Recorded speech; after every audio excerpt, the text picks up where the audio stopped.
Okay जी, तो आज की इस टेली क्लास में हम लोग सीखने वाले हैं अनसिक्योर लोन लेंगे और लोन लेने के बाद में इंटरेस्ट का कैलकुलेशन किस टाइप से करेंगे वो आज हम लोग इस वीडियो में देखने वाले हैं। याद रखना जी, अनसिक्योर लोन के लिए ये एंट्री रहेगा।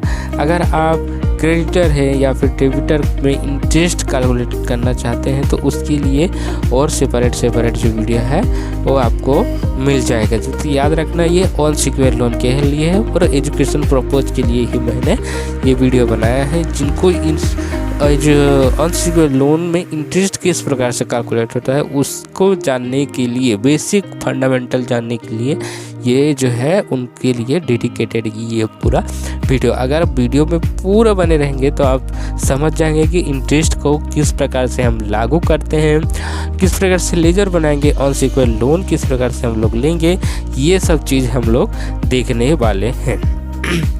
सबसे पहले आगे बढ़ते हैं जी। ये रहा हमारा गेटवे टेली।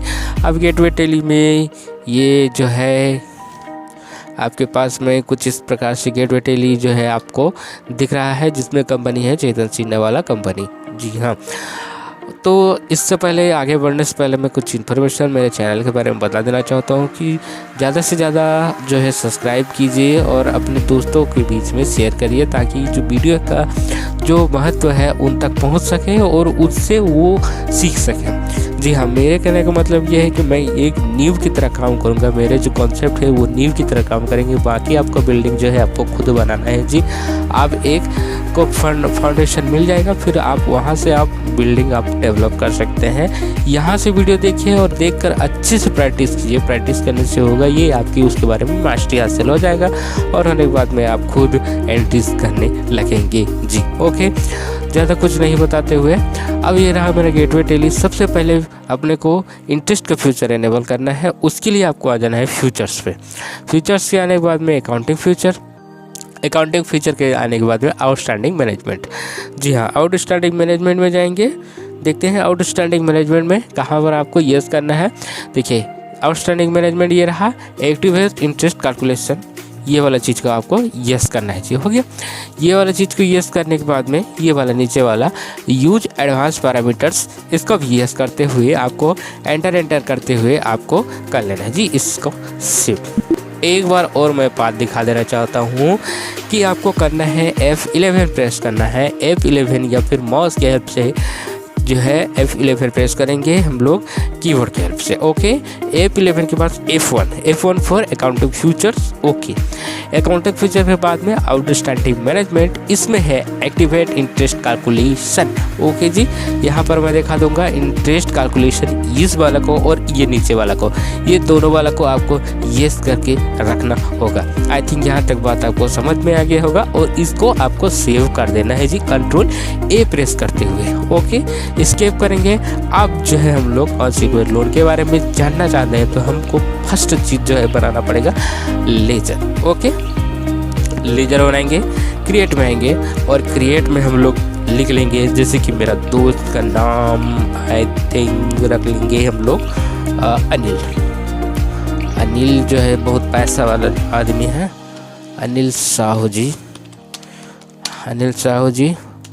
और इसमें जो है हम लोग अंडर में लिखेंगे अनसिक्योर लोन, क्योंकि इनसे मैं पैसा जो है अनसिक्योर के बेस में ला रहा हूँ। मतलब कोई भी प्रकार की सिक्योरिटी नहीं दिया हूँ, बस उनको बोला कि अनिल भाई मेरे को पैसा चाहिए, तो उन्होंने डायरेक्ट मेरे को पैसा दे दिया, क्योंकि वो मेरे अच्छा दोस्त हैं। अब उनको लौटाना या नहीं लौटाना ये मेरा काम है। मैं चाहूँगा तो उनको नहीं भी लौटाऊँगा, क्योंकि कोई भी सिक्योरिटी नहीं है। मतलब सिक्योर और अनसिक्योर मतलब यही है कि जहाँ पर आप सिक्योरिटी डिपॉजिट करते हैं, जहाँ पर आप कुछ प्रॉपर्टीज़ का जेरेक्स वगैरह, आधार कार्ड वगैरह आप जमा करते हैं, उसे बोला जाता है सिक्योर लोन।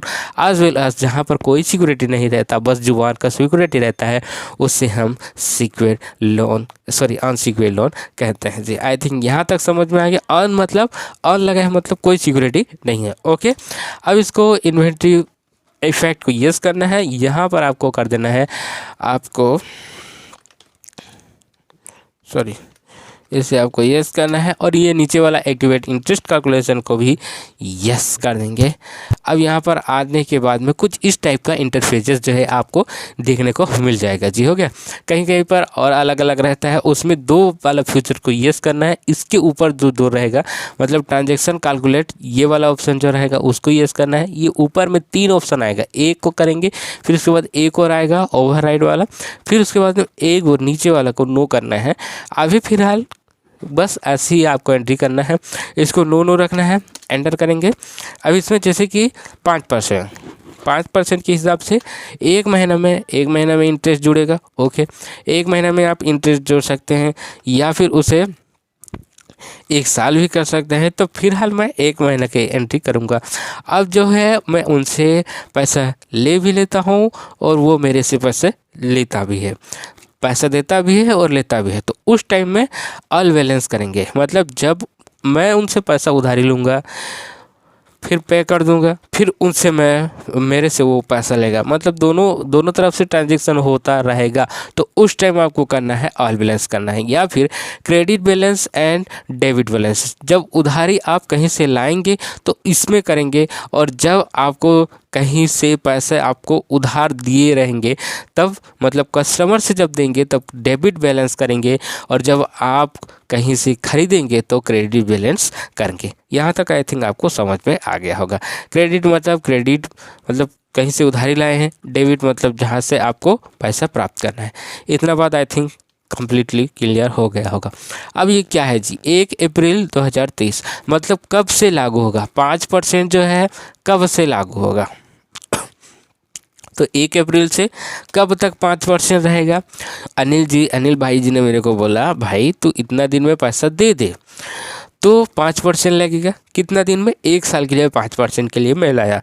तो उसका फाइनेंशियल ईयर जो है 31 तारीख को ख़त्म हो जाएगा, 31 मार्च 2024 को। तो क्योंकि हम एजुकेशन मोड में हैं तो 1 तारीख को ले लेते हैं जी, और एक और उसके बाद में 3 2024। इतने के बीच में अगर हम लोग अमाउंट देखेंगे तो वो 5% के हिसाब से कैलकुलेट होगा।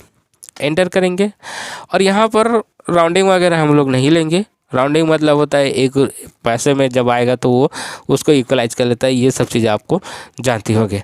अब अनिल भाई ने मेरे को बोला कि 1 मार्च 2024 तक अगर तू पैसा दे देगा तो 5% में कैलकुलेट करेंगे, नहीं तो 1 मार्च से आगे चले गया, जैसे कि हम लोग उससे पैसे को पेमेंट नहीं कर पाए तो वहाँ से मैं 10% या फिर 8% के रेट में लूँगा। 8% के हिसाब से 30 डेज़, और उसके बाद में all balance. Okay, all balance रखने के बाद में कब से स्टार्ट हो जाएगा, ये लागू हो जाएगा आपका 2 मार्च से। 1 मार्च तक था 5%, 2 मार्च से कब तक रहेगा जी, 1/5/2025 तक हो गया।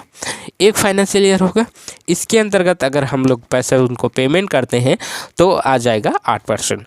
एंटर करेंगे और उनका जो एड्रेस लिख देंगे।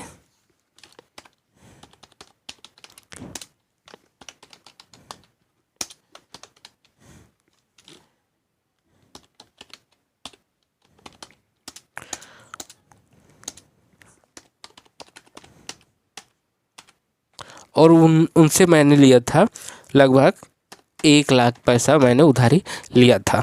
एंटर करेंगे और इसे सेव कर देंगे, स्केप करेंगे। अब जैसे कि उनसे हम लोग ने पैसे ले लिया तो डिस्प्ले में आएंगे, स्टेटमेंट में आएंगे। अब एक काम कर लेते हैं हम लोग, पहले देख लेते हैं उनका लेजर का। अब अनिल जी का लेजर है, अनिल जी के लेजर में देखिए यहाँ पर उसका बैलेंस दिखा रहा है कब से कब तक, ट्रांजैक्शन 1 अगस्त तक, क्योंकि 1 अगस्त तक ही मैंने ट्रांजैक्शन किया है तो उतना तक के ही दिखाएगा। अब उनका जो है हम लोग को इंटरेस्ट को देखना है। अब एक बार बैलेंस शीट में भी देख लेते हैं। अब बैलेंस शीट में जब आएंगे एंटर करेंगे, यहाँ पर देखिए अनिल साहू जी का जो है कुछ इस प्रकार से 1 लाख यहाँ पर दिखा रहा है। अनसिक्योर्ड लोन के अंतर्गत यहाँ पर 1 लाख दिखा रहा है जी। हो गया, इतना तक क्रिस्टल क्लियर, आई थिंक आपको समझ में आ गया होगा। डिस्प्ले में आते हैं वो उसका इंटरेस्ट आपने को देखना है। तो स्टेटमेंट ऑफ अकाउंट में आते हैं। अब जैसे कि इंटरेस्ट कैलकुलेशन यहाँ पर दिया हुआ है, एक बार और मैं बात को दोहरा देता हूँ। डिस्प्ले में आने के बाद में आपको अकाउंट स्टेटमेंट, उसके बाद में इंटरेस्ट कैलकुलेशन। इंटरेस्ट कैलकुलेशन में यहाँ पर देखिए पेएबल है और रिसीवेबल है। यहाँ पर देखिए लोन एंड लाइबिलिटीज़ में अनसिक्योर्ड लोन अनिल साहू जी का यहाँ पर दिख रहा है, क्योंकि यहाँ पर एक चीज़ और समझने का है, इंटरेस्ट रिसीवेबल कहीं से आपको जब प्राप्त होगा तो वो इंटरेस्ट रिसीवेबल में होगा, बट आपको पेमेंट करना है तो इंटरेस्ट आपको पे करना है। अनिल साहू भाई जी को मेरे को पेमेंट देना है, तो उस टाइम में इंटरेस्ट पेएबल में हम लोग एंटर करेंगे। एंटर करने के बाद में ये सब चीज़ जो है लोन एंड लाइबिलिटीज़ के अंतर्गत हुआ था तो एंटर करेंगे, और ये अनसिक्योर्ड लोन है एंटर करेंगे, अनिल साहू जी है एंटर करेंगे।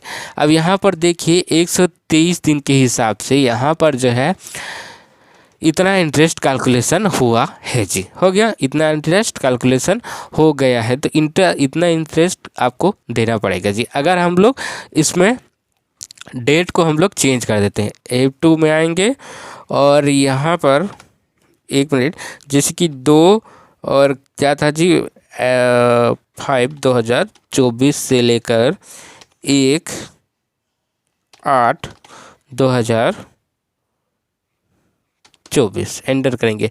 यहाँ पर देखिए उतना दिन का इंटरेस्ट कैलकुलेट हो गया है जी, ये रहा, ये डेट है जी, हो गया। तो इसके अकॉर्डिंगली आपको यहाँ पर अमाउंट शो होगा, टोटल कितना दिन हुआ, कब से कब तक, कब से कब तक, उसका इंटरेस्ट यहाँ पर कैलकुलेट हो गई है। तो अब इसको आपको करना है Alt P, और P करने के बाद में Alt I एंटर करेंगे, और यहाँ पे Alt J करेंगे, और J करने के बाद में आपको कुछ इस प्रकार से दिख जाएगा जी, उसका इंटरेस्ट आपको कितना मिला है, कितना दिन हुआ है, ये सब चीज़ आपको देखने को मिल जाएगा जी। तो कुछ इस प्रकार से एंट्री आपको करनी होती है जी। आई थिंक यहाँ तक बात आपको क्रिस्टल क्लियर समझ में आ गया होगा। आगे और वीडियो आएगी और इंटरेस्ट से रिलेटेड, तो ये स्टेप बाय स्टेप वाइज हम लोग आगे बढ़ेंगे जी।